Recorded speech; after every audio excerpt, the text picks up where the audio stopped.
Whether you have an employment, criminal, family, corporate, or personal injury matter, legal issues can be puzzling. The lawyers at Devry, Smith & Frank make all the pieces fit together.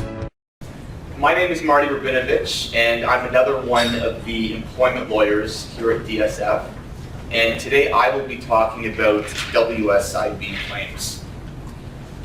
Now, WSIB claims, or Workplace Safety and Insurance Board claims, are governed by the Workplace Safety and Insurance Act, which is a piece of provincial legislation, so it applies only in Ontario.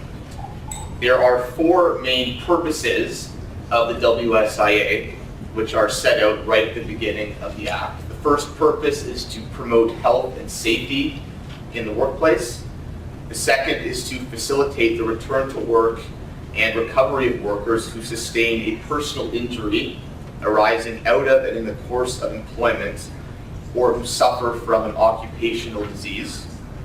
The third is to facilitate the reentry into the labor market of workers and spouses of deceased workers. And the fourth is to provide compensation and other benefits to workers and to the survivors of the deceased workers. There are a number of definitions that are contained in the WSIA. I'd just like to go through a few of them. Worker is defined as a person who has entered into or is employed under a contract of service or apprenticeship, so nothing really unusual there, essentially an employee. And an employer means every person having in his, her, or its service under a contract of service or apprenticeship another person engaged in work, so pretty simple and straightforward definition of employer as well. The definition of independent operator is a little bit longer, but essentially it refers to someone who is self-employed or is an independent contractor, so similar to what Alexandra has already talked about in her presentation.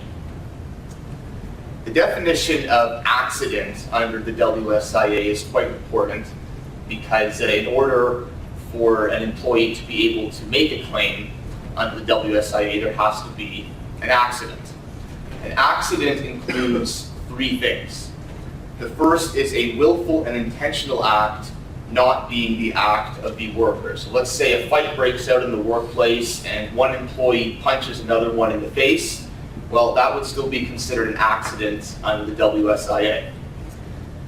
An accident also includes a chance event occasioned by a physical or natural cause. So if an employee is at work and a brick accidentally falls and hits the employee in the back, that would be an accident under the WSIA as well.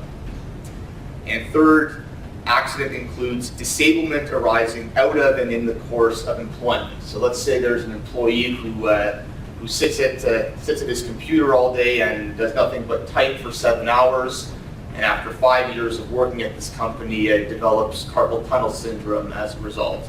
That would still meet the definition of accident under the WSIA. Let's look briefly at employer coverage under the WSIA. Now, there are two main groups of employers, and they're called Schedule 1 employers and Schedule 2 employers. Schedule 1 employers tend to include industries where workplace injuries are more likely, such as forestry, mining, and manufacturing. Workplace insurance coverage is compulsory for all Schedule 1 employers. And the way it works essentially is if you're a Schedule 1 employer, you would pay into an insurance fund that's administered by the WSIB. So there's one sort of collective fund. And then if you're an employee at a Schedule 1 employer and you get hurt and you make a claim to the WSIB, the claim would be paid out through this one collective insurance fund. It works a little bit differently for Schedule 2 employers, although WSIB coverage is mandatory for Schedule 2 employers as well. And examples of Schedule 2 employers are railways, telephone companies, and school boards. So again, there is mandatory coverage for Schedule 2 employers, but for Schedule 2 employers, it's dealt with on an individual basis as opposed to a collective basis. So essentially, if an employee who works for a Schedule II employer gets hurt and makes a claim, and the WSIB pays out the claim, the WSIB would then essentially send the bill to that employer directly. So it's an individual basis as opposed to the Schedule I collective basis. Now, a quick note here on the construction industry. As of January 1st of this year, just about everyone in the construction industry requires WSIB coverage. So if your company happens to be involved in that industry, something important to look into. There's more information available at the WSIB website, and also this website here, beregisteredbeready.ca. Now, not all types of employers are included in Schedule I and Schedule II. So for example, law firms, travel agencies, health clubs, banks, and insurance companies are not included in either Schedule I or Schedule II, which means that WSIB coverage for these employers is not mandatory. However, if you're an employer and you're not in either Schedule I or Schedule II, and you would like to have WSIB coverage, you can still apply for it. And if the WSIB accepts the application and you now have WSIB coverage, you would be treated in the same way as a Schedule I employer. So the collective system of coverage would apply in that case. Okay, so in order for there to be coverage, there needs to be an accident in the course of employment. So a personal injury by accident occurs in the course of employment if the surrounding circumstances relating to place, time, and activity indicate that the accident was work-related. So the easiest way to see how this plays out is to look at some of the cases. So we're going to jump ahead a little bit here, and we're going to go right to the cases. Okay? So let's look at some of the cases. So there was a 2005 decision in which an accident occurred when the worker was driving home from her place of employment after she had completed her overtime shift. And there was no coverage in this case, primarily because the accident took place after working hours and it did not take place at the employer's place of business. So in this 2005 case, there was no coverage from the WSIB for the accident. There was a 2004 case in which an accident occurred after regular working hours on the worker's way to a grocery shop to deliver something for her employer on a volunteer basis. And there was also found to be no coverage in that case, again, because the accident occurred after working hours and it was not on the employer's premises. And finally, a decision in 2003 came up in which an accident occurred when the employee was driving to work in her own car. So it was not a company car, she was just driving to work one day, and there was no coverage for that either because, again, not during working hours, and the accident did not take place at the company's place of business. So those are a few examples where the WSIB has found there to be no coverage. I'll give you a couple where there have been found to be covered. There was a 1992 case in which the employer had an office party. It was at a hotel. It was paid for by the employer, and all the employees were invited. And during this social evening, one of the employees managed to injure herself while she was dancing. And the issue was whether or not she was entitled to WSIB coverage for the injury that she sustained on the dance floor. And the Workplace Safety and Insurance Appeals Tribunal ultimately said that yes, there would be coverage for that accident because the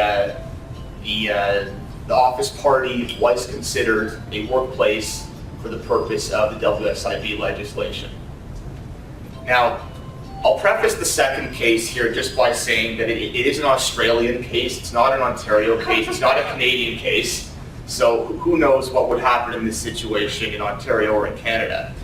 But this Australian case was reported in the media. So essentially, a government employee was sent on a business trip, and she had to go away and stay overnight.